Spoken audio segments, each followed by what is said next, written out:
এই জন্যই কোরআন আমাদেরকে বোঝায় আইনাল মাফার। আল্লাহ বলতেছে কোথায় ভাগবে তুমি বলো, কোথায় ভাগবে?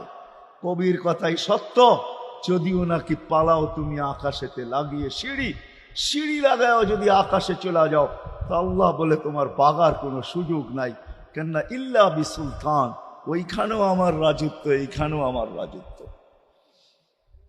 ডাইনো আমার রাজত্ব, বামে আগে পিছে উপরে নিচে সর্বত্র আমার রাজত্ব। আমার রাজত্বের বাহিরে যাওয়ার ক্ষমতা তোমাদের নাই।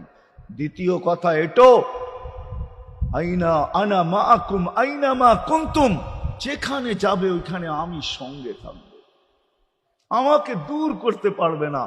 যদি করো তাহলে তুমি থাকবে না, তোমার অস্তিত্বই থাকবে না। কেন আমাদের ভিতরে আল্লাহ নাই বটে, কিন্তু আল্লাহর একটা পাওয়ার আছে যেটা